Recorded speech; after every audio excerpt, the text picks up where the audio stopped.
प्रिय विद्यार्थियों, आप सभी को सुप्रभात। आइए शुरू करते हैं। पिछले वीडियो में हम सभी लोगों ने हिंदी गद्य साहित्य का विकास पढ़ा। अब देखेंगे गद्य का स्वरूप क्या होता है। इस संपूर्ण भूमंडल में केवल मनुष्य को ही प्रकृति से अपनी भाषा के माध्यम से अपने भावों, विचारों, अनुभूतियों को व्यक्त करने की अद्भुत क्षमता मिली है, जिसे वह दो प्रकार से व्यक्त कर सकता है। नंबर 1 गद्य के रूप में, नंबर 2 पद्य के रूप में। गद्य किसे कहते हैं, यह पिछले वीडियो में आप लोगों को बता दिया गया है। हम अपने व्यवहारिक जीवन में जिन शब्दों या वाक्यांशों का प्रयोग करते हैं उसे गद्य कहते हैं। आइए देखते हैं पद्य किसे कहते हैं। ऐसी रचना जो छंदबद्ध या छंद युक्त हो लेकिन संगीतात्मकता से युक्त भी हो, उसे पद्य कहा जाता है। इसमें तर्क एवं युक्तियों का प्रयोग न होकर कल्पना एवं भाव की प्रधानता होती है। अब हम देखेंगे गद्य और पद्य में अंतर क्या होता है। गद्य और पद्य में अंतर क्या होता है, देखिए हेडिंग डालेंगे गद्य पद्य में अंतर। एक तरफ गद्य, दूसरे पर तरफ पद्य। अपनी जो है फेयर कॉपी में इसे नोट करते जाइएगा। नंबर 1 गद्य में संगीतात्मकता नहीं होती है। नंबर 1 पद्य में रहेगा, पद्य में संगीतात्मकता होती है। नंबर 2 गद्य की भाषा व्यवहारिक होती है। नंबर 2 पद्य में कल्पना एवं विभावों की प्रधानता होती है। उसके बाद नंबर 3 गद्य में अलंकार, रस, छंद आदि का प्रयोग नहीं होता है, जबकि पद्य में इन सभी का प्रयोग होता है। नंबर 4 देखिए, इस विधा के अंतर्गत नाटक, कहानी, उपन्यास, आत्मकथा आदि विधाएं आती हैं। पद्य विधा के अंतर्गत कविता, गीत आदि विधाएं आती हैं। अब देखते हैं हिंदी गद्य का आविर्भाव।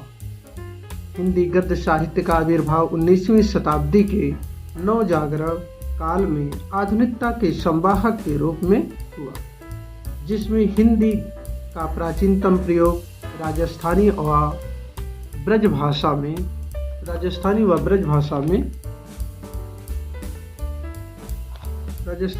भाषा में हुआ था। मिलते हैं।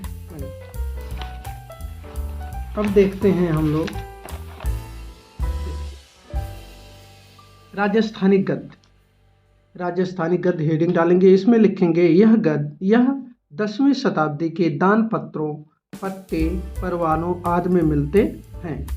ब्रजभाषा गद्य संवत 1400 विक्रमी या सन 1343 ईस्वी के आसपास पृष्ठभक्त कवियों में है। अब संवत में से ईस्वी कैसे निकालेंगे यह पिछले वीडियो में आप लोगों को बताया गया। अब यहाँ पर लिखा है संवत 1400 सन 1343। ये कैसे निकला है आप लोग जो है कमेंट बॉक्स में इसको लिखकर भेजेंगे। प्राचीन ब्रजभाषा की रचनाएं एवं उसके लेखक देखिए। श्रृंगार रस मंडन के लेखक कौन है? गोस्वामी विट्ठल नाथ। 84 वैष्णवन की वार्ता, 252 वैष्णवन की वार्ता के लेखक गोकुल नाथ। अब 84 वैष्णवन की वार्ता में देखिए गोकुल नाथ। अष्टयाम के लेखक नाभादास। अगहन महात्म्य, वैशाख महात्म्य के लेखक बैकुंठ मणि शुक्ल। माधव विलास के लेखक लल्लू लाल। अब आगे शुरू करेंगे खड़ी बोली गद्य का विकास। खड़ी बोली गद्य का विकास 10वीं शताब्दी से माना जाता है, जिसका प्रयोग सर्वप्रथम हेमचंद्र सूरी के व्याकरण ग्रंथ शब्दानुशासन में मिलता है। अब शब्दानुसागर यह प्रश्न आ जाए, शब्दानुशासन कैसा ग्रंथ है? तो शब्दानुशासन व्याकरण का ग्रंथ है। उसके बाद जो है नरपत नालकृत, बीसल देवरासो, अमीर खुसरो की पहेलियों, कबीर दास की साखियों में मिलता है। क्या मिलता है? हिंदी गद्य का विकास। उसके बाद खड़ी बोली गद्य की प्रारंभिक रचनाएं एवं उसके लेखक। खड़ी बोली गद्य का सर्वप्रथम प्रयोग राम प्रसाद निरंजनी की रचना भाषा योग वशिष्ठ में मिलता है। पद्म पुराण भाषा अनुवाद है दौलत राय की जो है, किसकी रचना है? दौलत राय की। इन्होंने इसका अनुवाद किया है पद्म पुराण नाम से। पंचांग दर्शन के लेखक मथुरानाथ शुक्ल, सुख सागर मुंशी सदा सुखलाल। रानी केतकी की कहानी, इसको पिछले वीडियो में आप लोगों को बताया गया है। रानी केतकी की कहानी के लेखक कौन है, प्रेम सागर के लेखक कौन है और नास्तिकोपाख्यान के लेखक कौन है, ये आप लोग जो है कमेंट बॉक्स में लिखकर भेजेंगे कि इसके लेखक कौन है। उसके बाद आइए देखते हैं, हिंदी भाषा का प्रचार प्रसार करने के लिए स्वामी दयानंद सरस्वती ने सत्यार्थ प्रकाश ग्रंथ की रचना हिंदी में की। किस भाषा का प्रचार प्रसार करने के लिए, या कहिए हिंदी भाषा का प्रचार प्रसार करने के लिए या आर्य समाज का प्रचार करने के लिए जो है स्वामी दयानंद सरस्वती ने सत्यार्थ प्रकाश ग्रंथ की रचना हिंदी में की। राजा द्वय के नाम से कौन जाना जाता है? राजा शिव प्रसाद सितारे हिंद और राजा लक्ष्मण सिंह। जबकि पिछले वीडियो में आपको बताया गया है राजा शिव प्रसाद सितारे हिंद अरबी फारसी मिश्रित हिंदी भाषा के पक्षधर थे और राजा लक्ष्मण सिंह संस्कृत निष्ठ हिंदी भाषा के पक्षधर थे। अब आइए देखते हैं भारतीय युग की प्रमुख पत्रिकाएं, उनके संपादक और कहां से पत्रिकाएं वो प्रकाशित हुई थी। सर्वप्रथम देखेंगे कवि वचन सुधा पत्रिका, भारतेंद्र बाबू हरिश्चंद्र, कहाँ से प्रकाशित हुई थी? काशी से। अब कवि वचन सुधा भारतेंद्र युग की शुरुआत कब से हुई थी? पिछले वीडियो में बताया गया था, आप लोग इसको कमेंट बॉक्स में लिखेंगे। जहाँ से जिस समय से या सन से भारतेंद्र युग की शुरुआत हुई थी वही कवि वचन सुधा का समय है, अर्थात 1868। कवि वचन सुधा पत्रिका का संपादन किस सन में हुआ था? 1868। दूसरा है हरिश्चंद्र मैगजीन, इसके भी संपादक कौन थे? भारतेंद्र बाबू हरिश्चंद्र और राजस्थान क्या था? काशी। तीसरे नंबर पर हिंदी प्रदीप बालकृष्ण भट्ट इलाहाबाद से प्रकाशित हुई। ब्राह्मण प्रताप नारायण मिश्र कानपुर से प्रकाशित हुई थी। आनंद कादम्बिनी के संपादक बद्री नारायण चौधरी प्रेमघन मिर्जापुर से प्रकाशित हुई थी। अब तो आप लोगों को याद ही आ गया होगा भारतीय युग के प्रमुख कवि कौन कौन से थे? भागन प्रताप ठाकुर अम्बी राधा। भागन प्रताप ठाकुर अम्बी राधा। भा से भारतेंद्र बाबू हरिश्चंद्र, बा से बद्री नारायण चौधरी प्रेमघन, भागन प्रताप, प्रताप से प्रताप नारायण मिश्र, भागन प्रताप ठाकुर से ठाकुर जगमोहन सिंह, अम्ब से अंबिका दत्त व्यास, राधा से राधा चरण गोस्वामी। अब जितने लोगों को याद था जो है भारतीय युग के प्रमुख कवियों के नाम, आप लोग हाँ लिखकर जो है कमेंट बॉक्स में डालिए। अब आगे आइए हम देखते हैं हिंदी का अर्थ एवं क्षेत्र। हिंदी का अर्थ क्या होता है और इसके क्षेत्र क्या है? हिंदी का अर्थ, हिंदी हमारी राजभाषा है। हिंदी शब्द का प्रयोग 3 अर्थों में किया जाता है। हिंदी कैसी है? क्या हमारी है? हमारी राजभाषा है और इसका प्रयोग 3 अर्थों में किया जाता है। नंबर 1 व्यापक रूप में। देखते हैं व्यापक रूप में इसका प्रयोग किस प्रकार किया जाता है। व्यापक अर्थ में या 8 बोलियों ब्रज, खड़ी बोली, बुंदेली, हरियाणवी, कन्नौजी, अवधी, बघेली, छत्तीसगढ़ी और इन 3 उपभाषाओं राजस्थानी, पहाड़ी, बिहारी का प्रतिनिधित्व करती है। भाषा वैज्ञानिक दृष्टि से उपर्युक्त 8 बोलियों को सम्मिलित किया गया है। अब 8 बोलियां काउंट करिए इसे।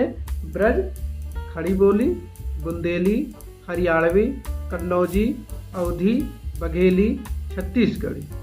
कितने हो गए? 1 2 3 4 5 6 7 8। अब आगे देखते हैं।